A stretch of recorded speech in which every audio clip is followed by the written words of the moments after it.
Greetings to the students here in the New Testament Writings in Context class. This is your instructor, Dr. Larry Asplund, coming to you once again down here in stormy Florida. I found out that we're in hurricane season. I don't know if you can hear it thundering outside, but I'm just staying inside and dry, so it's fine. I wanted to be able to come by again this evening and welcome you to week 3. I know how quickly this 5-week intensive experience comes and goes. So I'm so very, very proud of the excellent work that you're doing. And I just want to do everything I can to stick with you, to learn with you and from you, and to make sure that we're kind of, on target for a successful completion to this learning experience.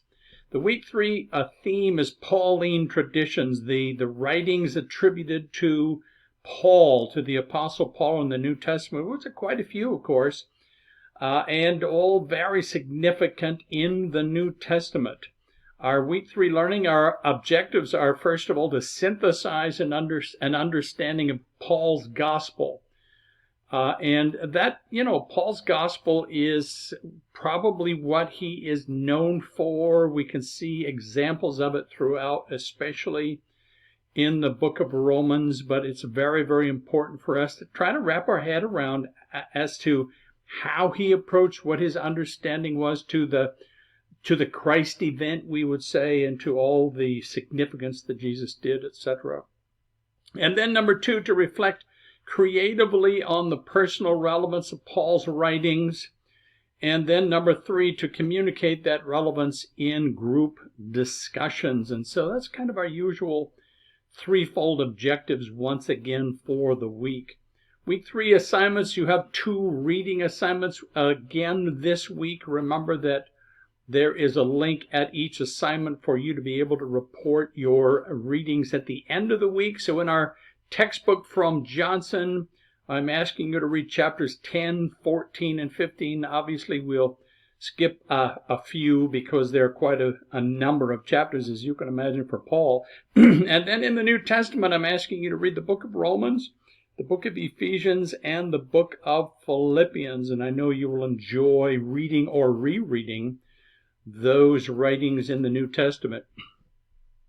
So our week 3 assignments, first of all, the essay, and here is the prompt for the essay. Certain prison epistles were written by Paul while in prison and were intended to give a clear understanding of the nature of Christ and his church while addressing practical issues in the churches. So discuss Paul's personal relationship with Christ and with the church.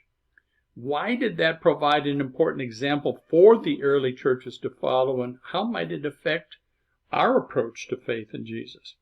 And then, of course, another great conversation between you this coming week. The discussion question is this: Paul's theology is best represented in the epistles to the Romans.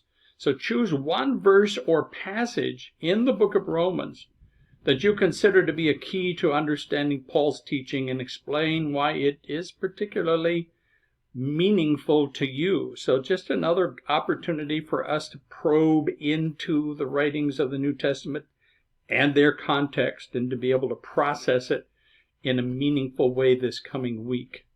Paul's writings are obviously very, very important. He has, and some would certainly want to discuss whether or not it was Paul himself or somebody else who was a close associate or somebody from his circle that wrote the epistles.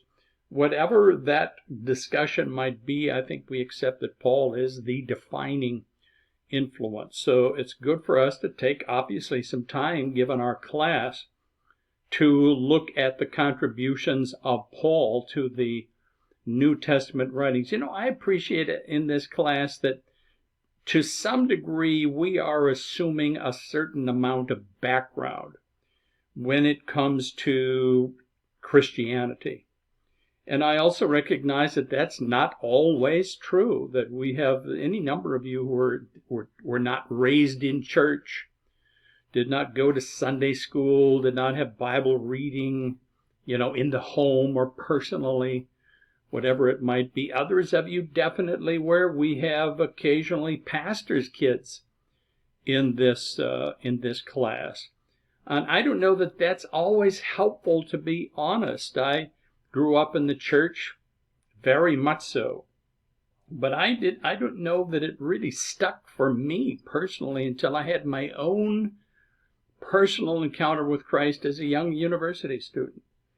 And so I think it's always good for us, particularly at this time, and as we are, in your educational context, etc., to have our own opinion, to be able to reflect and think for ourselves when it comes to Christ and Christian faith. So I so much appreciate, I love watching you wrapping your heads around some ideas that maybe are kind of new for you, but you're really grappling with them in a wonderful, authentic way, and I so much appreciate it.